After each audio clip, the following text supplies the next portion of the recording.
Muy buenos días, qué gusto estar con todos ustedes. Bienvenidos a la entrevista del 106.9 FM Radio. Estamos en la primera vista. Inmenso el gusto de estar con ustedes en esta oportunidad. Hoy es 12 de octubre. Dicen que Cristóbal Colón no descubrió América. Los europeos no descubrieron América. Ni siquiera los vikingos noruegos que llegaron antes que Colón. Es chocante que a estas alturas del siglo XXI aún se diga que Cristóbal Colón descubrió América el 12 de octubre de 1492. Esa aseveración es contraria a todo sentido histórico, humanista, ético y veraz. Hacer tal afirmación es negar la naturaleza humana de quienes ya poblaron este continente cuando llegaron los europeos al mismo. ¿Cómo de qué fue descubierto Colón? ¿Y los nativos que él encontró no descubrieron estas tierras al momento de habitarlas? ¿Acaso no llegaron antes que Colón? ¿No vale su descubrimiento porque no eran europeos? ¿No eran humanos también? Contar el descubrimiento de América a partir de 1492 es contar la historia del mundo desde Europa, con un marcado histórico eurocentrista. Si los europeos no conocían este continente, entonces no existía. Si otros seres humanos ya habían llegado, no tenía validez. El mundo era Europa, la civilización era Europa y la humanidad era Europa. Sin embargo, en su libro Una visión del México prehispánico, Román Piñachán relata. Eso se los dejo para que ustedes lo busquen.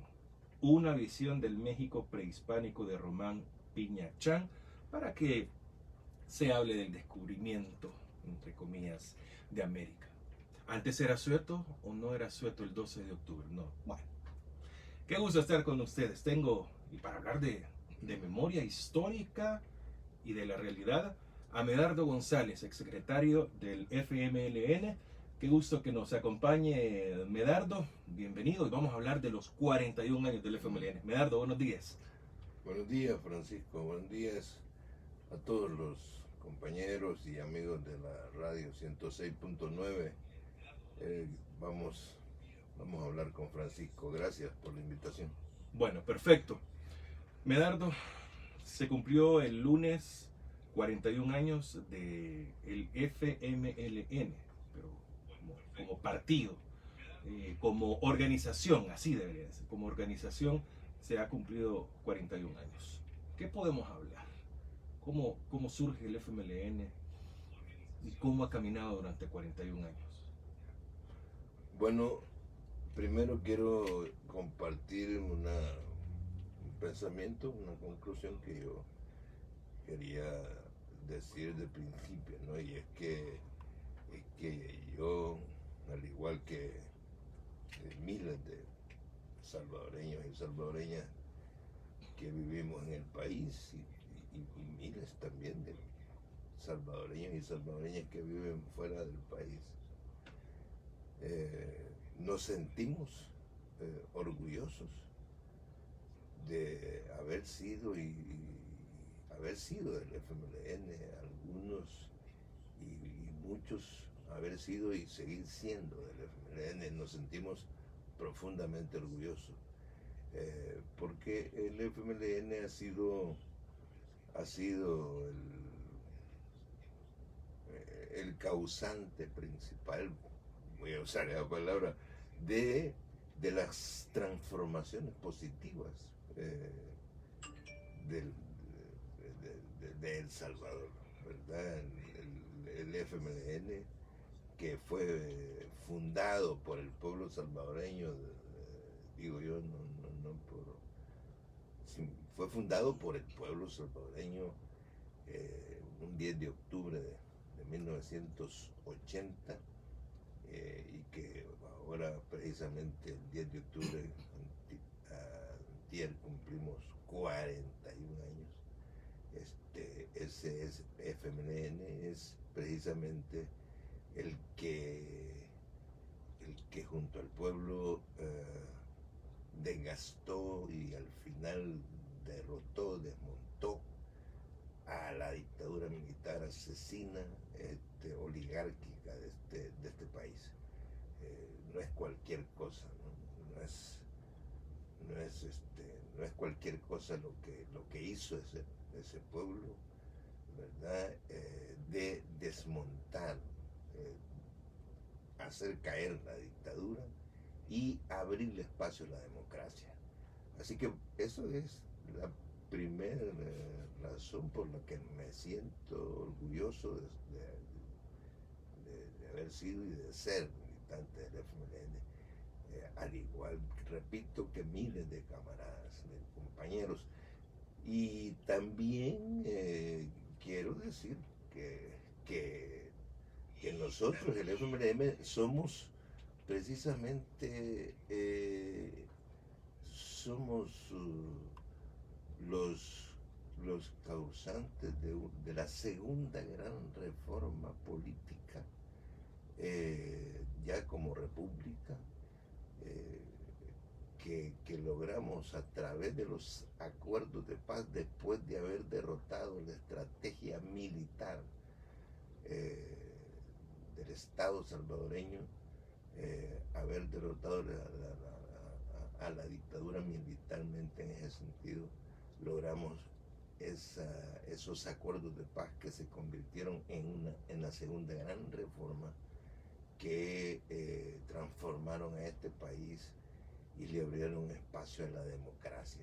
Somos el partido causante precisamente de la institucionalización de nuestra querida patria.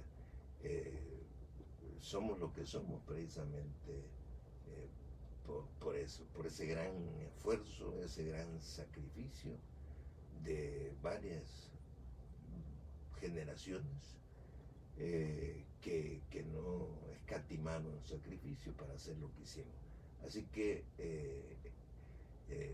eso creo yo que nosotros no debemos olvidar.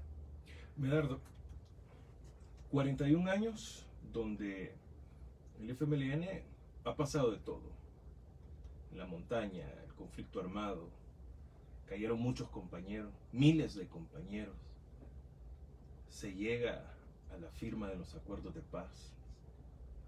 Luego, como instituto político, logran ingresar a la Asamblea Legislativa, alcaldías, presidencia de la República, regresa a la oposición. Creo, Medardo, que el FMLN es un partido que ha visto todas las escenas posibles dentro de la democracia de un país, pero ha sido un actor fundamental dentro de la misma. Sí, exactamente. Exactamente. El asunto es que el FMLN nació de los esfuerzos de la toma de conciencia de miles, de decenas de miles de compatriotas allá en los años 60, en los años 70, en los años 80, ¿verdad? Que dijeron ya basta, no podemos seguir en este estado de cosas, no podemos nosotros aceptar que la pobreza sea una cosa natural, que la exclusión social, que los niños descalzos, que los niños desnutridos, que el analfabetismo sea una cosa natural en nuestro país. Entonces ya basta. De tal manera pues que eso fue una toma de conciencia. Y también, Mauricio, decir algo, ¿no? Que precisamente los actuales gobernantes se ufanan de decir que la historia está comenzando porque ellos acaban de llegar. Y pues cosas más mentirosas, más falaces, ¿verdad? Porque resulta que precisamente estos cientos y decenas de miles de compatriotas, repito, ¿no? Desmontaron, destruyeron la maquinaria militar, ¿verdad? Y construyeron esta democracia que nosotros ahora hemos vivido durante estos años post acuerdos de paz. Medardo, 1980, 10 de octubre de 1980, surge de la unión de 5 brazos armados, de 5 organizaciones. ¿Qué fue de las organizaciones? Hoy por hoy, ¿siguen existiendo estas organizaciones o sí se logró conjuntar únicamente como FMLN y seguir un solo rumbo?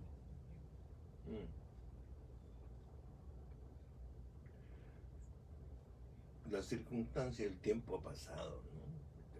Evidentemente el tiempo ha pasado, son momentos políticos, sociales, mundiales, regionales muy distintos, ¿no? El momento que nosotros estamos viviendo ahora con los momentos que pasábamos en aquellos tiempos, ¿no?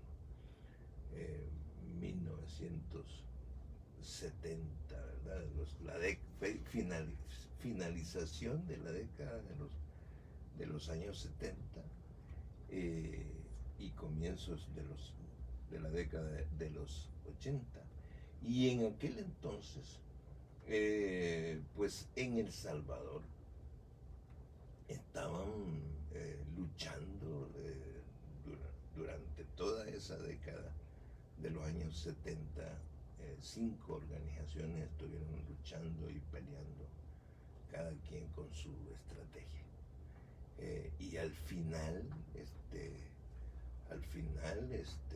viendo la oportunidad, la necesidad y la oportunidad, y compartiendo una estrategia, compartiendo una visión, compartiendo de que había un solo enemigo que había que derrotar, sin duda ninguna. O sea, las 5 organizaciones, compartiendo esto como elemento central, deciden unirse precisamente para pelear y para derrotar a ese enemigo, a la oligarquía, al ejército de la oligarquía, apoyados por el imperialismo norteamericano. No voy a hablar del pueblo norteamericano, sino estadounidense, sino precisamente del imperialismo norteamericano. Entonces, aquel momento pues fue decisivo y fue trascendental, ¿no? O sea, todos esos años, toda esa década de lucha y todo ese esfuerzo, todo el resultado de la desmontaje de la dictadura y los acuerdos de paz, pues como dije ya, son una gran victoria, ¿no? Que solo ese esfuerzo lo justifica. Ahora nosotros estamos viviendo un momento muy distinto, por supuesto, una situación mundial y regional distinta y una situación como un país distinta. Yo quiero decir también, Francisco, que el FMLN, después de los acuerdos de paz, y eso todos los compañeros femeninistas y los que han dejado de serlo saben muy bien, sabemos muy bien, que el FMLN vino de lo poco a lo más, ¿no? De lo poco a lo más. Y el FMLN empezó ganando,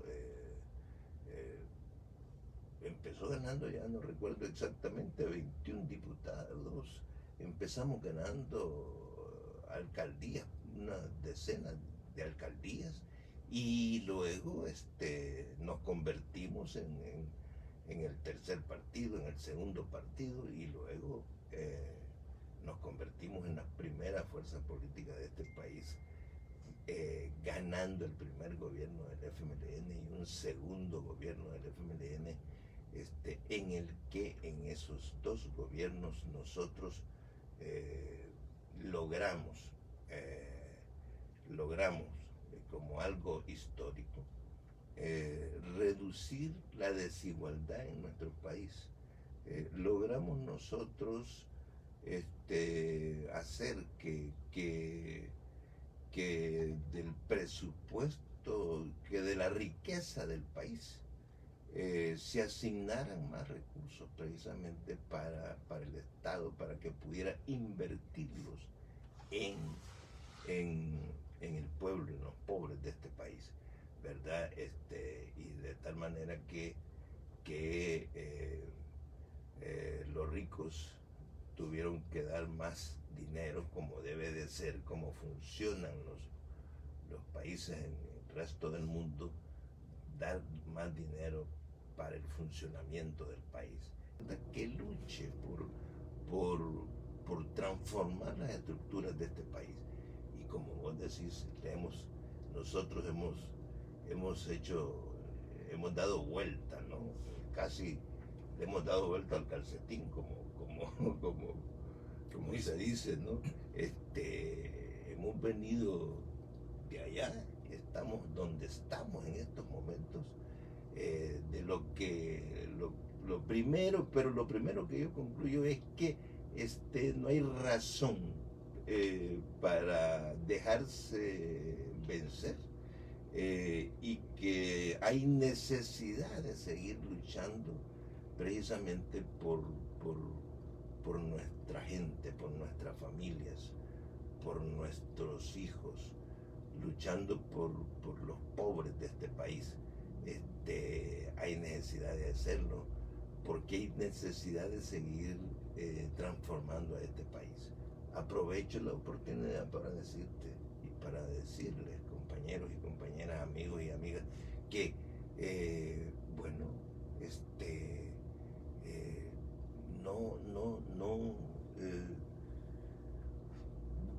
voy a usar una figura, ¿no? Dice por ahí una frase, ¿no? Que no hay mal que dure 100 años. Pero también a veces puede ocurrir lo otro, ¿no? Que no hay bien a veces que te dure 100 años. No hay mal. No, estoy diciendo al revés. Ah, bueno. Que puede ser también, que puede ser también. Y que nosotros ahora lo que tenemos que hacer es precisamente asumir que hemos hecho cosas fundamentales, determinantes, de futuro,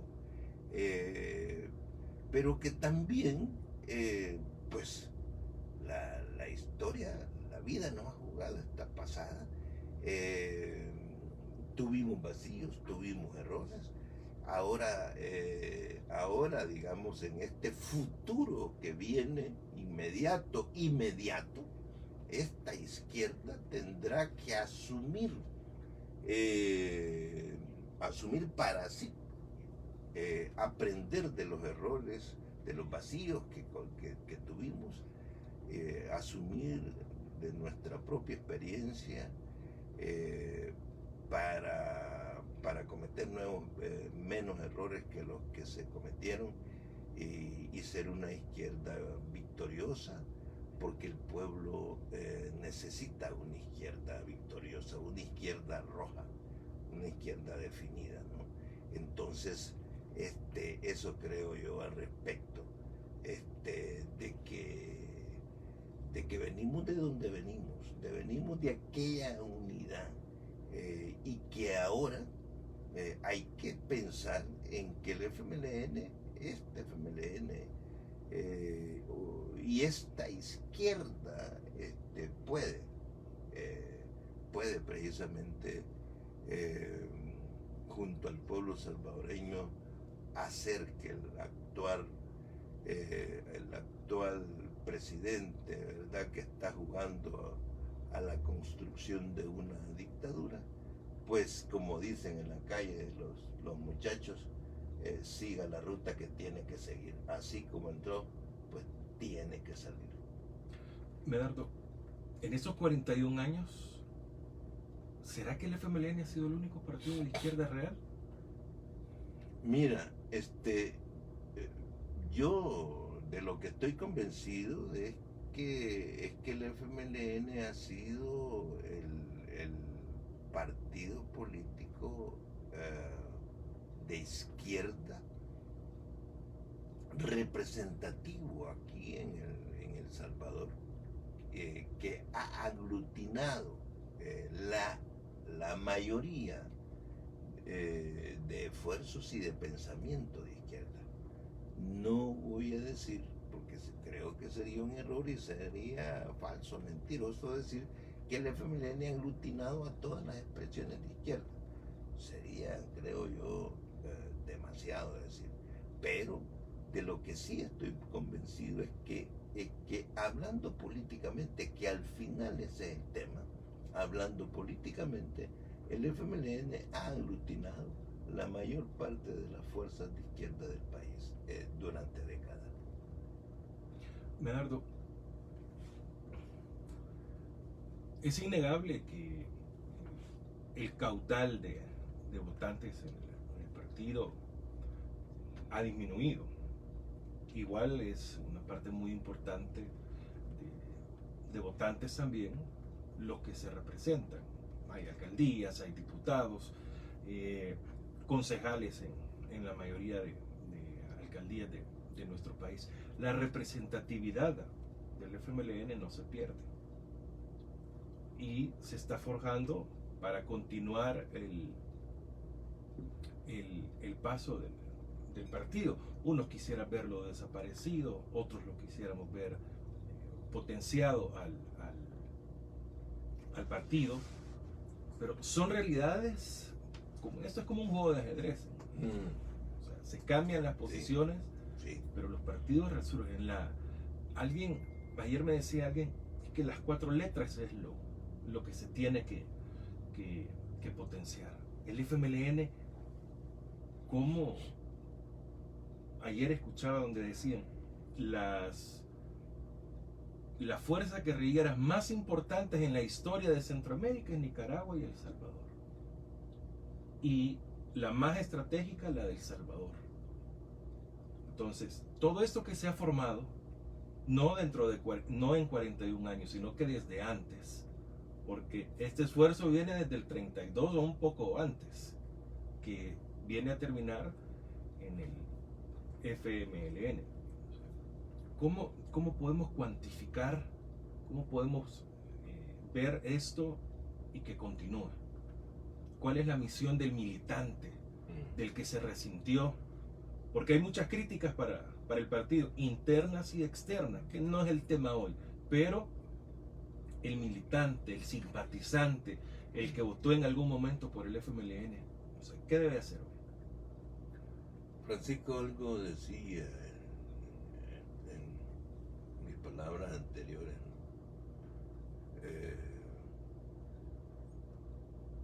algo decía al respecto de que nosotros tenemos que aprender nuestras propias lecciones.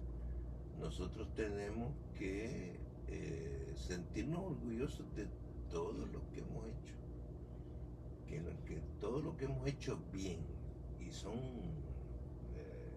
cantidad de cosas que hemos hecho bien, y que la izquierda en el FMLN ha transformado para bien en este país. Pero también tenemos nosotros que asumir con realismo, con humildad, no voy a usar esa palabra, ¿no?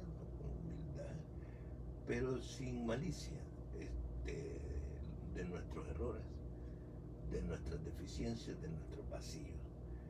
Tenemos que aprender. Y por cierto, en esto, hablando de errores y vacíos y de derrotas, quiero yo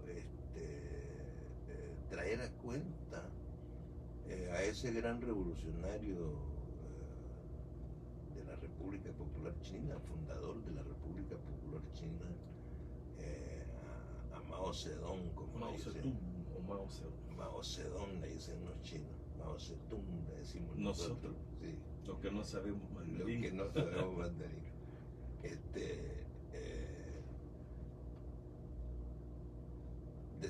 Dijo él en un momento difícil para la lucha que ellos estaban por liberar a China, ¿no?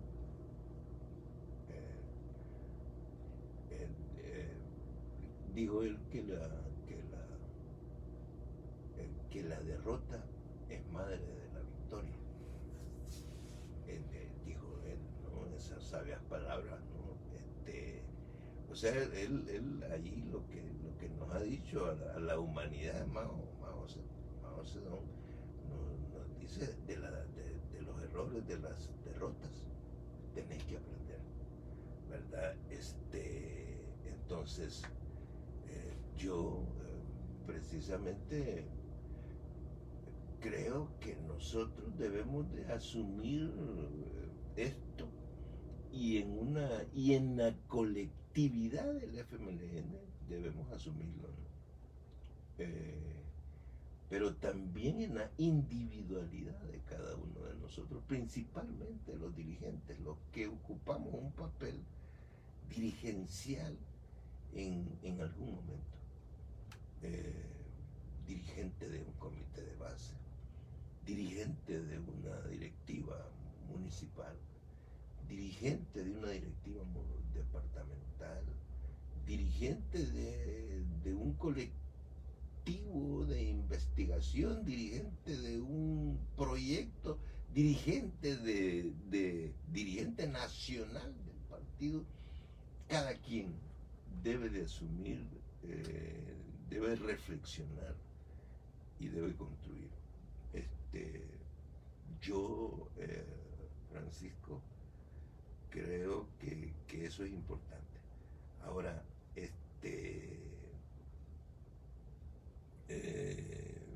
el morbo, la malicia, la mala intención, el sectarismo son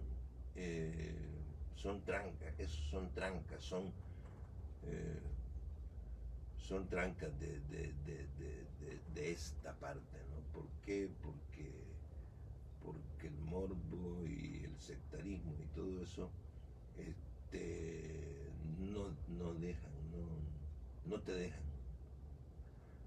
no te dejan avanzar, y más bien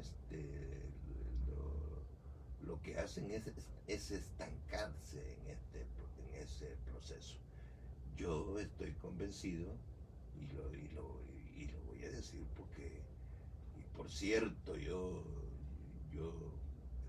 siempre he practicado eso, ¿no? que precisamente en política y fundamentalmente entre nosotros, los de la izquierda, del FMLN, que construimos lo que construimos y que vivimos lo que vivimos, debemos de hablar entre nosotros con honestidad, con franqueza, pero con honestidad y con comprensión. Yo estoy convencido de que si la unidad, Francisco, es un asunto vital. Pero hay una cosa, la unidad sobre algo, ¿no?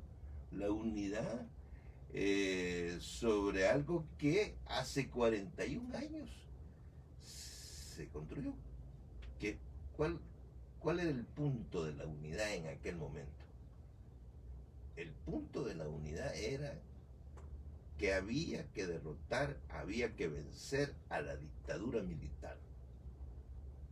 Y vencer a la dictadura militar y transformar a este país para mejorar las condiciones de vida de los pobres de este país y darle la forma de un Estado, del pueblo. Eso fue lo que unificó a estas 5 organizaciones y que lo íbamos a hacer a través de una forma, ¿verdad? A través del uso en aquel momento, ya que no había otra manera hacerlo precisamente a través del ejército guerrillero del FMLN. Y ahora, ¿qué es lo que nos está planteando el momento? Precisamente lo que nos está planteando en el momento es que hay que impedir que este proceso que frente a nuestras narices se está dando de construcción de una dictadura que en su momento puede ser una dictadura militar, porque el mismo presidente ya dijo que quiere duplicar al ejército, etcétera, etcétera, impedir que esta dictadura se consolide, se consume. Eso es lo que nosotros debemos de poner al centro. Y no poner al centro, vos tuviste la culpa, vos sos malo, vos sos bueno. No, el tema es que al centro hay que poner eso y sobre eso hay que trabajar. Yo creo que ese es el punto, Francisco, y estoy plenamente convencido que hay formas y hay maneras, hay formas y hay maneras de hacerlo. Y bueno, en el FMLN habemos muchos, ¿verdad? Que fuimos dirigentes, ahora somos militantes, que tenemos alguna influencia, pero somos militantes del partido, no somos dirigentes, formalmente no somos dirigentes nosotros. Y habemos centenares de compañeros y miles de compañeros y compañeras que queremos que el FMLN siga siendo ese FMLN que comenzamos nosotros a construir después de la firma, Francisco, de los acuerdos de paz, cuando decidimos las tres organizaciones que nos quedamos al interior del FMLN, porque dos organizaciones decidieron salirse por decisión propia de sus direcciones, el RP y la RN, sus direcciones, estoy hablando de sus cuadros direccionales, ¿no? Quiero decir, aquí hay muchos compañeros del RP que están aquí militando, ¿verdad? Muchos compañeros de la RN también que están militando, pero lo que estoy hablando es de la institucionalidad de aquellas organizaciones que decidieron salirse, ¿no? Pero los otros tres que nos quedamos decidimos disolvernos como organizaciones, ¿verdad? Para dar paso a la integración de un partido no único, sino un partido unificado, en el que, teniendo como elemento central que vamos a seguir siendo de izquierda revolucionaria, izquierda roja, no de izquierda de otro tipo, que vamos a seguir siendo promotores del cambio, que vamos a seguir buscando nutrirnos del mismo pueblo, etcétera,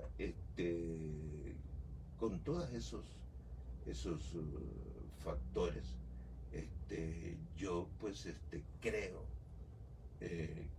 que el FMLN tiene futuro inmediato, ¿verdad? Y futuro más allá del corto plazo. Es decir, yo sí estoy convencido de que se puede hacer. Hay cosas que parecen insalvables. Yo estoy convencido de que hay cosas que parecen insalvables, Francisco. Pero creo que bueno, en política y en la vida muchas cosas que parecen insalvables por razones ideológicas, por razones subjetivas, sí son superables, ¿verdad? De eso estoy yo plenamente convencido. Nosotros, yo hablo de nosotros cientos de miles de compañeros que estamos precisamente dispuestos a hacer este esfuerzo de unificación, este esfuerzo de unidad, precisamente porque el tema fundamental no es si el FMLN va a llevar mi sello, sino si el FMLN va a seguir siendo un sujeto y un instrumento de lucha del pueblo salvadoreño para detener, para vencer y para derrotar a esta dictadura, a este fascismo que se está queriendo imponer sobre la sociedad y que ya va con pasos agigantados y que nosotros no nos podemos quedar de brazos cruzados. ¿Será el principal detractor del FMLN el presidente de la República, hoy por hoy? Mira, en realidad, Francisco, yo quizás me voy más allá. Es decir, Nayib Bukele, el presidente de la República, es el principal detractor de este país. Está destruyendo a este país. Hombre, si ahora hay leyes en este país. No hay leyes. Pues sí, prácticamente ya le dieron un golpe de estado incruento, se le llama eso, ¿verdad? Sin el uso de la violencia, utilizaron, quitaron a la sala de lo constitucional, quitaron al fiscal, es decir, han hecho todo y ahora quitan a los jueces. Y bueno, estamos a la buena de Dios, como dice la gente. Estamos en estos momentos viviendo un momento difícil porque estamos en manos de unos irresponsables, Francisco, de tal manera que yo sí creo que el presidente de la República es el principal causante de la tremenda crisis que está viviendo este país, crisis histórica que está viviendo este país, y es también un sujeto que está en ese camino y con ese propósito de destruir al FMLN y de destruir todo rasgo de izquierda revolucionaria en nuestro país. Pero si es insignificante, si es parte del 3%, si ya no existe, si es de las bancadas más pequeñas, es de los que menos alcaldes tienen, no sé por qué tanta fijación con el FMLN. No. Precisamente es que ese es el asunto, ¿no? La cuestión de la propaganda, del marketing y de toda esa cuestión. Hablando del 3%, hablando de las minorías, hablando de la esquina allá en la Asamblea Legislativa, que los diputados de oposición están en una esquina, etcétera, etcétera. Todo ese tipo de juego de palabras y esas cosas, ¿no? Pero el mismo presidente de la República y su equipo saben que el FMLN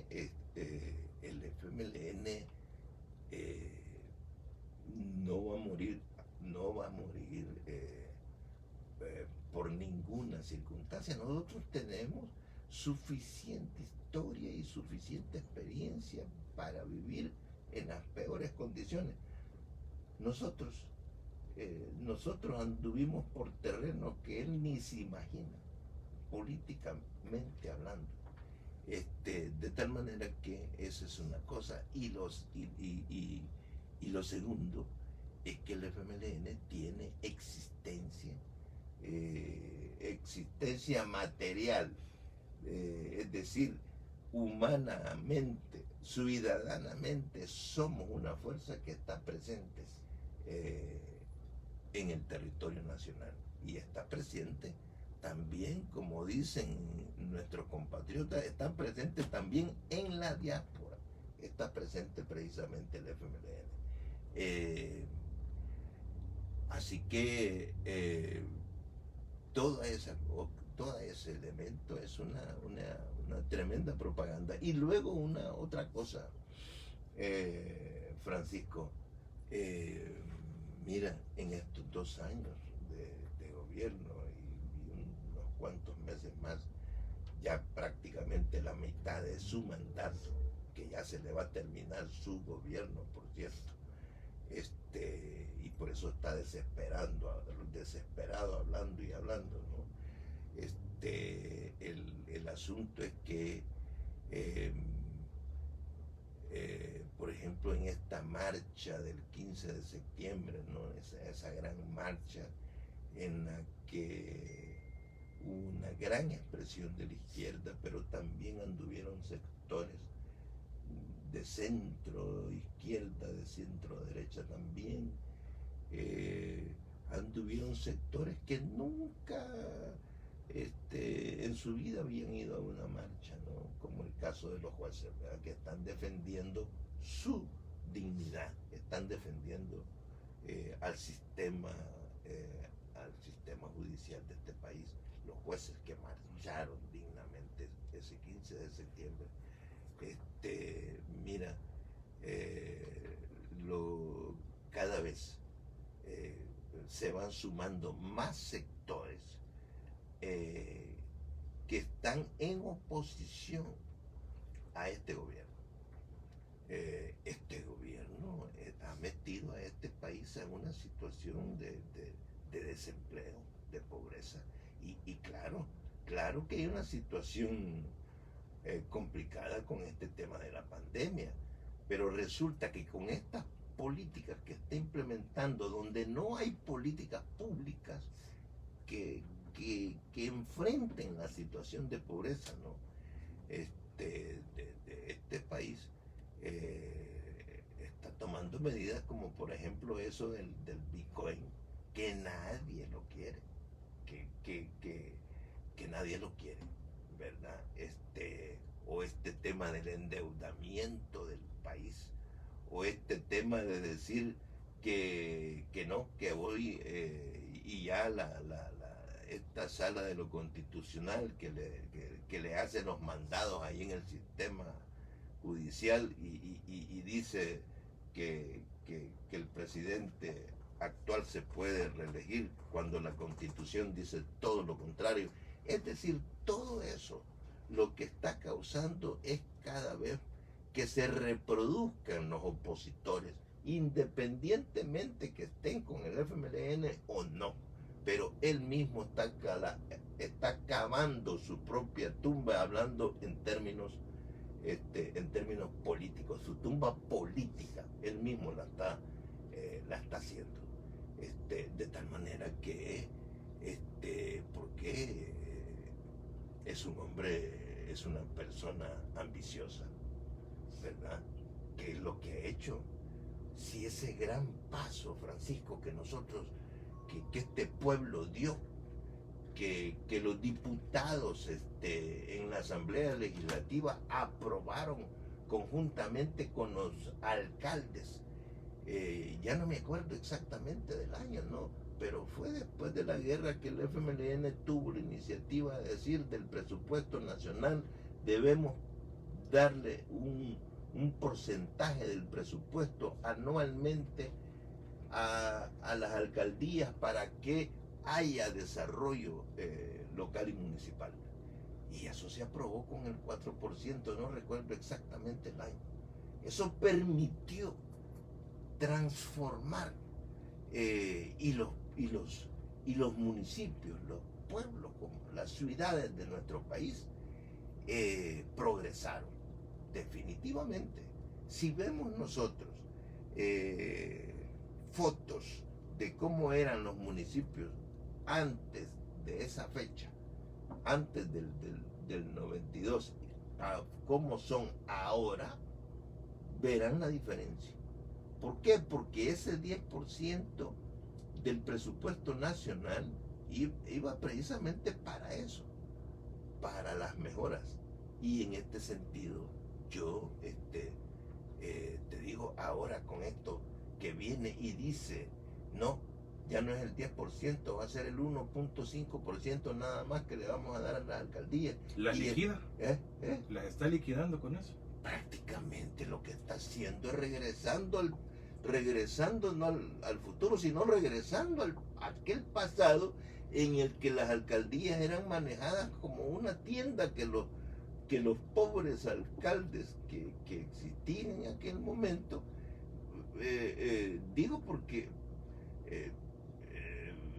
perdón si me pueden interpretar mal, pero municipios, pueblos pequeños, en el que no hay industria y que lo que hay son unas 2, 3, 4 tiendas y no hay mucho no hay de tributos. Donde, no hay tributos que llenen las arcas municipales, que le permitan hacer lo que tiene que hacer.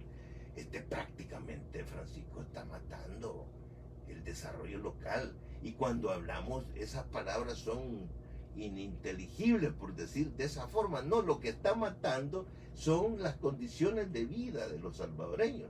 ¿Qué es lo que va a suceder con esta cosa?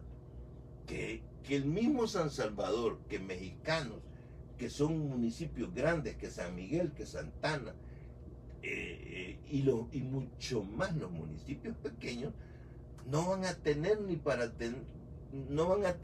para los camiones recolectores de la basura. No van a tener ni para eso. Y recoger la basura se ha vuelto en este país una cosa normal, como debe ser, como es en el mundo civilizado, ¿no? Que hay que recoger la basura diariamente, ¿no? Nuestros municipios en poco tiempo nuevamente van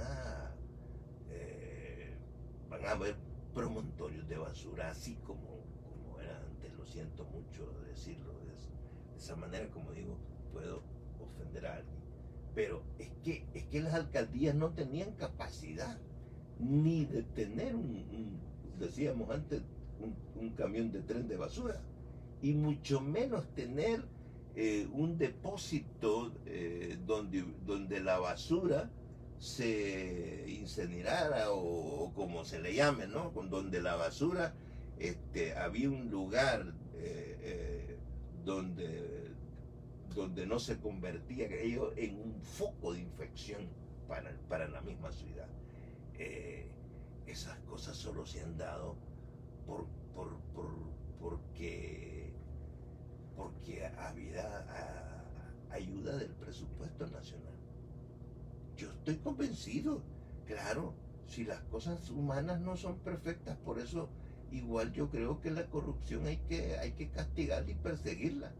Yo sé que hay alcaldías, han habido alcaldes, han habido consejos municipales y posiblemente también gente de izquierda del FMLN que se metió precisamente a hacer cosas indebidas con el presupuesto de este 10%.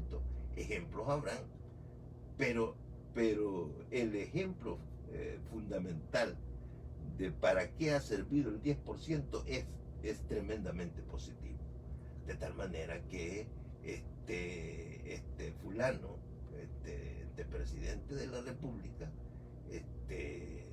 en realidad lo que está haciendo es empobrecer y más a nuestro pueblo, y lo que está haciendo es bajar la calidad de vida de todos nosotros, los que vivimos en las ciudades.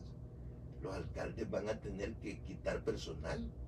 Los alcaldes van a tener que quitar personal de los servicios de recolección de basura. ¿Serían despidos indirectos del gobierno? ¿Eh? ¿Serían despidos indirectos que hace el gobierno? Serían exactamente con esa decisión de Capres, prácticamente obliga a las alcaldías, inclusive a las mismas alcaldías de su mismo, que gobierna su mismo partido, los va a obligar a tomar ese tipo de medidas. Son producto de las medidas que él mismo toma, de tal manera que cada vez se está ganando más opositores, cada vez se está ganando más adversarios.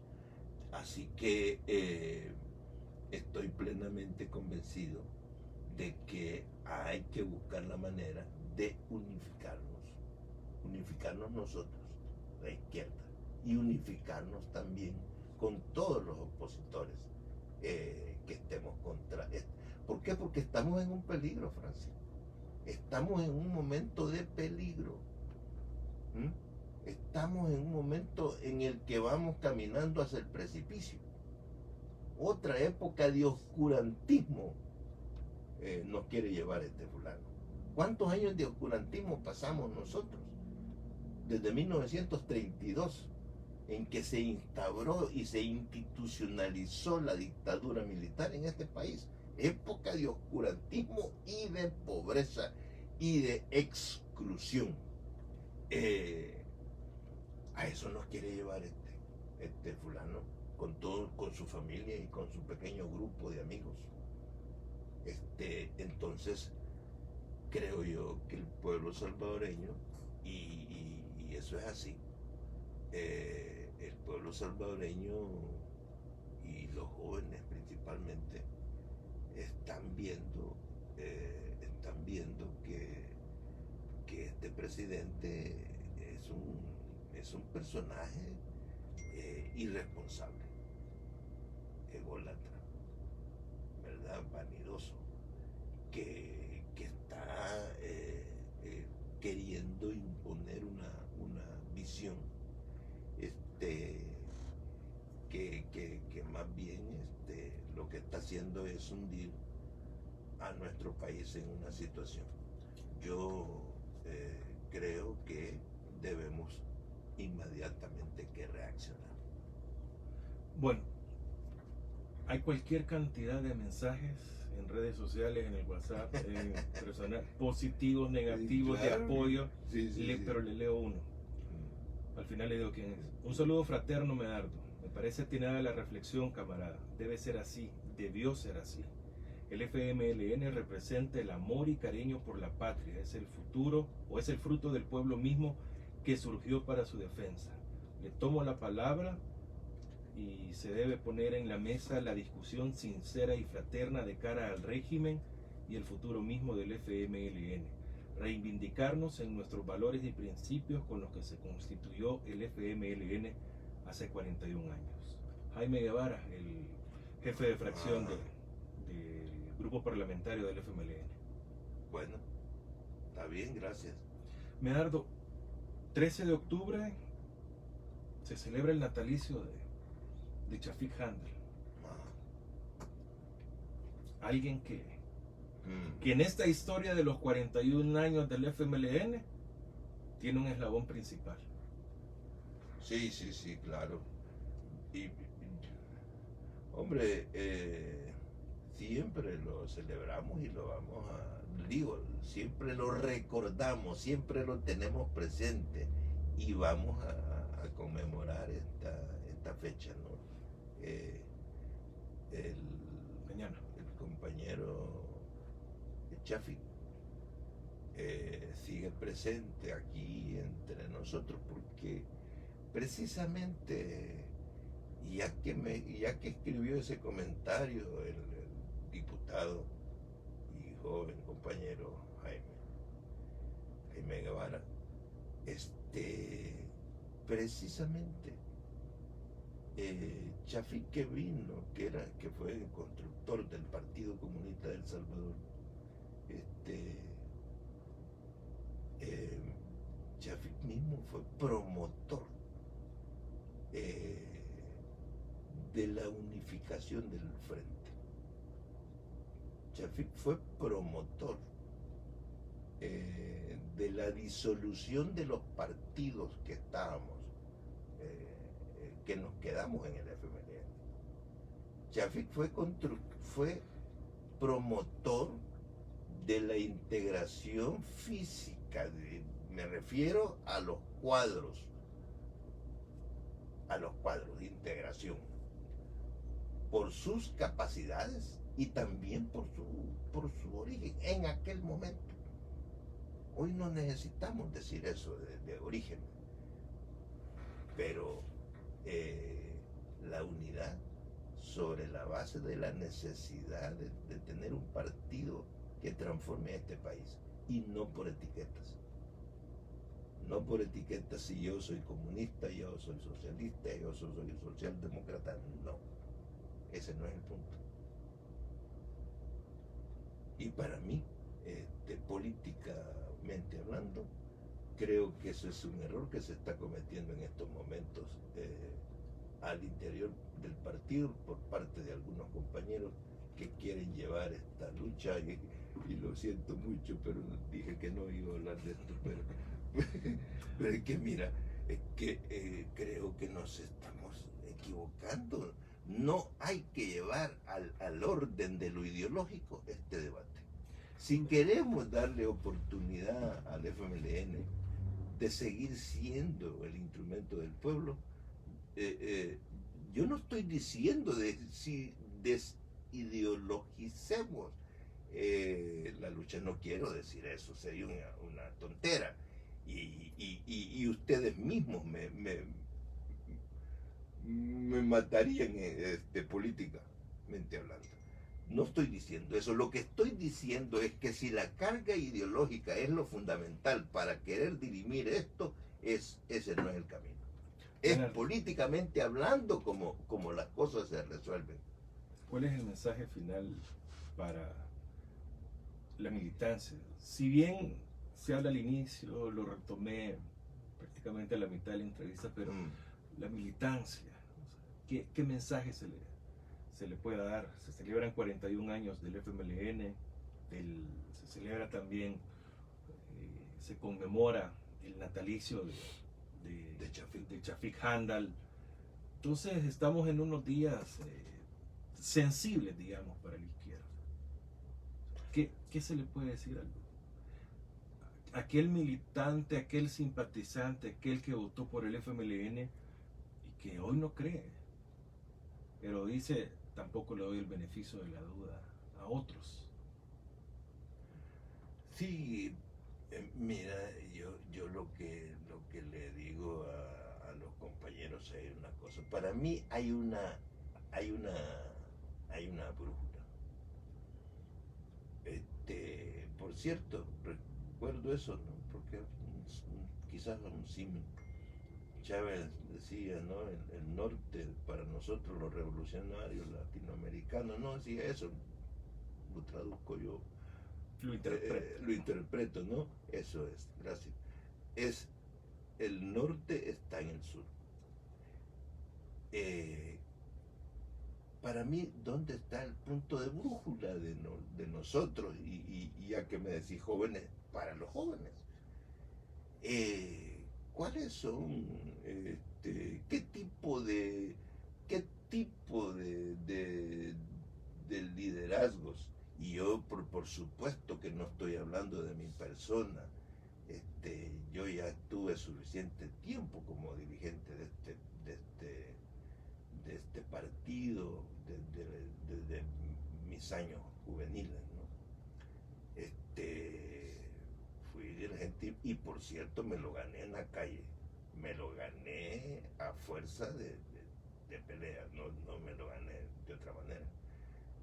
Y lo digo porque creo que hay que decirlo así, a mí no me regalaron nada para hacer lo que he sido. Y estuvo en los momentos más gloriosos del partido dirigiéndolo. Sí, estuve en los tiempos de lucha de masas, en los tiempos estuve en los tiempos también de lucha guerrillera. Estuve y sigo aquí. Por cierto, yo a todos los muchachos jóvenes, hombres y mujeres, pues simplemente que nacieron, eran niños cuando los tiempos esos, o nacieron después. ¿Qué culpa les voy a echar yo? Yo lo respeto, al igual que los viejos que nacimos en aquel momento, ¿no? Lo respeto. Pero mira, en lo que estaba era, ¿cuál es el punto de brújula? El punto de brújula es quién, porque en política, el tema es el poder. ¿El poder para quién? ¿El poder para los ricos o el poder para el pueblo, para los pobres? Esa es una cosa, el poder para los pobres. Y lo segundo, y fundamental, es la definición de quién es el adversario, quién es el enemigo. Dejémonos de tonteras, hay que hablar claro. ¿Quién es el enemigo que hay que vencer? Sin tapujos. ¿Quién? Y en eso hay que tener claridad. ¿Qué es el Bukele? Bukele y el bukelismo es el que hay que ubicar. Y su aliado, que no lo va a dejar por mucho que lo amenace con sanciones, ¿verdad? Es eso. Y yo quiero decir que en eso han dudado mucho algunos compañeros que actualmente están en la dirección. Entonces, yo creo que eso es fundamental. No se puede tratar con paños tibios a ese enemigo que te quiere matar. No se puede tratar con guantes a un enemigo, a un enemigo que te quiere matar. Tenés que luchar. Yo no estoy llamando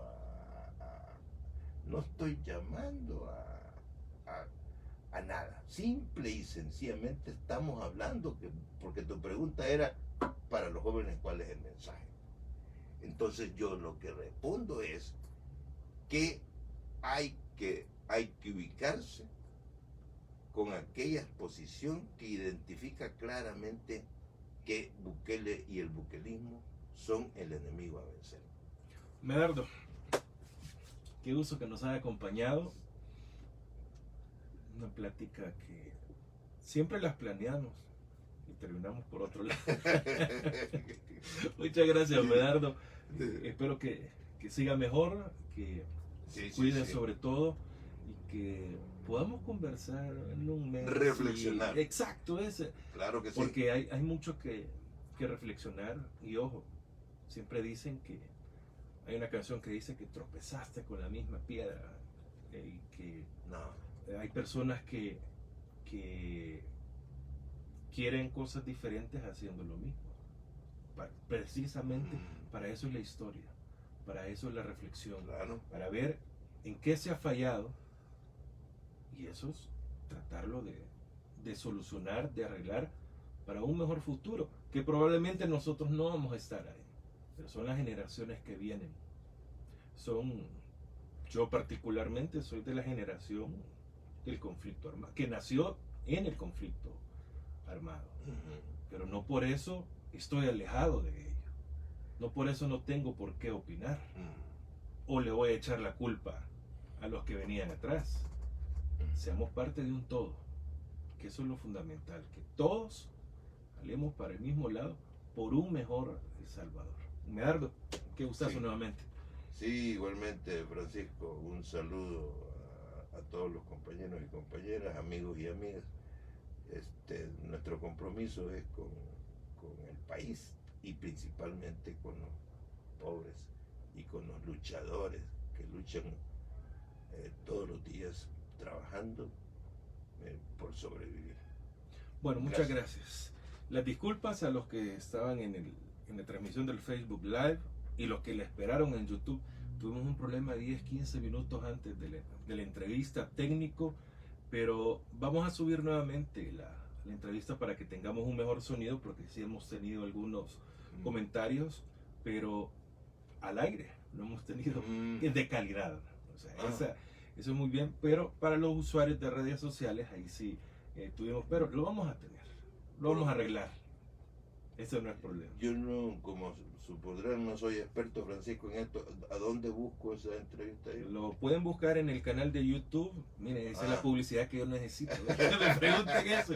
106.9 FM Radio o en la fanpage del Facebook de la radio, 106.9 FM Radio. Así que ahí lo vamos a tener para que lo puedan escuchar con un mejor sonido, con un sonido de calidad, porque insisto, tuvimos un pequeño problema y de emergencia hemos utilizado otros recursos para poder ocuparlo en redes sociales. Al aire, insisto, calidad como siempre, la intervención de Medardo González. Continúen con Estrella de Antaño, continuamos acá en La Primera Vista. Mañana vamos a hablar del natalicio de Chafik Handal, alguien que esta radio le debe mucho. Su historia, todo. Le debe todo. Correcto. Muchas gracias. Buenos días.